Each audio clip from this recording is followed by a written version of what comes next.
Hi everyone, we're going to explain how Israel managed to make pagers used by Hezbollah explode, all without anyone noticing until it was too late. It might sound like a movie plot, but this really happened. Let's break it down in a simple way.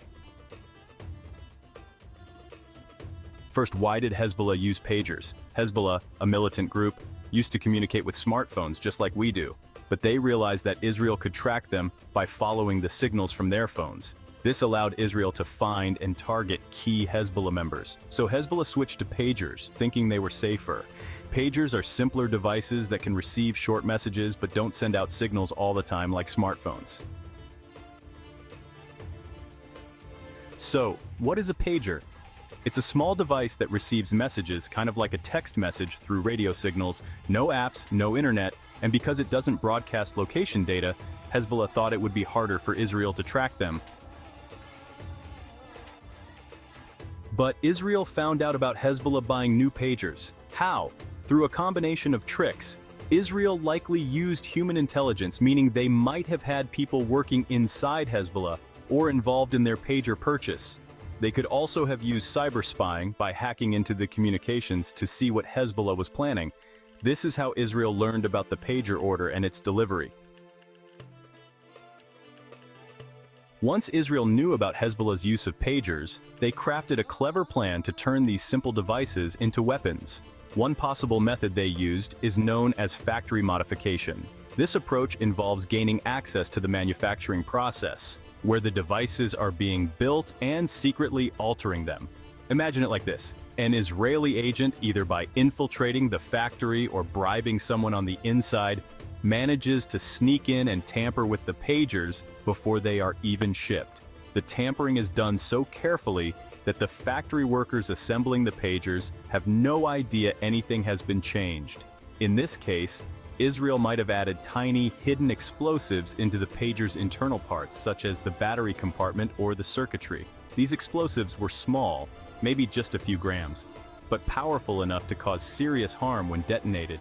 And because the modifications were so precise, the pagers still worked just like regular ones. They could still receive and display messages without any sign that something was wrong.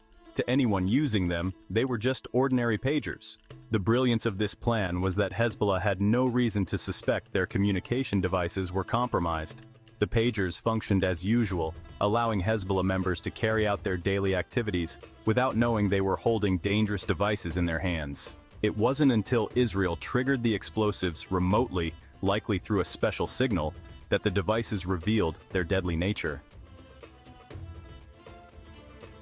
Shipment interception is another possible way Israel might have turned Hezbollah's pagers into weapons.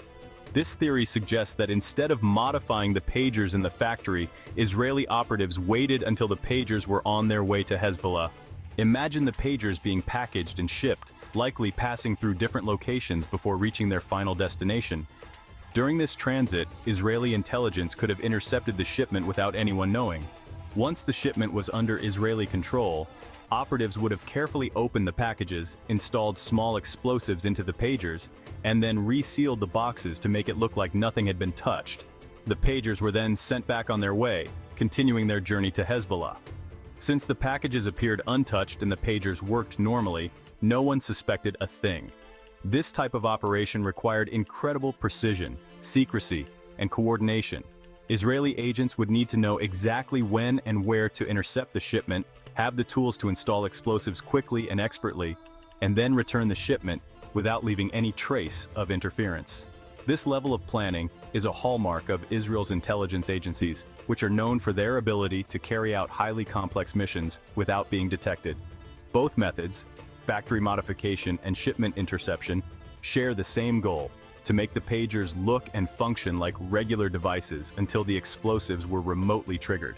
These kinds of covert operations require not only technical expertise, but also flawless execution, which is why Israel's intelligence services have a reputation for pulling off such sophisticated missions. After Israel secretly installed small explosives inside the pagers, they needed a way to trigger them at the right moment. Simply placing explosives wasn't enough. They had to ensure the device would explode exactly when needed and under specific conditions. To achieve this, Israeli operatives likely installed not only explosives, but also a tiny software program within the pager system. This software would act as a detonator, waiting for a specific command to be sent. Here's how it might have worked. The pagers were designed to respond to a remote detonation method. Israeli intelligence could have sent out a specially coded radio signal or a particular message to the compromised pagers. Once the pager received this signal, the hidden explosives would be activated, causing the device to explode. Another theory is that a triggering mechanism was tied to an error message. For example, Israeli operatives might have sent an error notification to the pager, making the user think something was wrong with the device. When the user tried to press a button to clear the error, this action could have triggered the explosion. By ensuring the device exploded while it was being handled, the attack would cause the most harm, targeting key individuals directly. The explosives themselves were likely very small, but incredibly potent, using materials like TATP, triacetone triperoxide, or PTN, penterethiol tetranitrate. These types of explosives are often favored in covert operations because they pack a lot of power into a tiny space.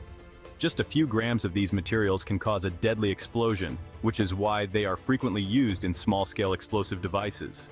Despite their size, these explosives were more than enough to cause severe injury or death when detonated inside the pager.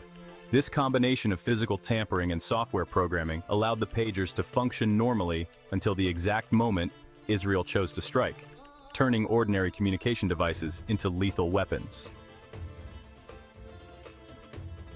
This wasn't the first time Israel used such a tactic. In 1996, they carried out a well-known operation to assassinate Yahya Ayyash, a senior leader and bomb maker for Hamas, by planting explosives in his cell phone. When Ayyash used the phone, it exploded, instantly killing him. This method, which involved turning a regular communication device into a deadly weapon, was highly successful. The 2024 pager attack followed a similar strategy, turning everyday devices like pagers into dangerous tools, showing how Israel continues to innovate in its covert operations by exploiting even the most basic technologies. On September 17, 2024, the operation happened. Pagers exploded all across Lebanon, killing 9 Hezbollah members and injuring many more. The attack didn't just cause injuries, it also shocked Hezbollah. They thought they were safe, but Israel showed that even their low-tech devices could be used against them. This operation wasn't just about explosives. It was a reminder that modern warfare isn't always fought with weapons. Sometimes it's about smart planning, gathering information, and striking at the perfect moment. Thanks for watching. If you found this story interesting, make sure to like this video and subscribe to our channel. We'll keep bringing you simple and easy to understand stories from around the world. Let us know in the comments if there's a topic you'd like us to cover next.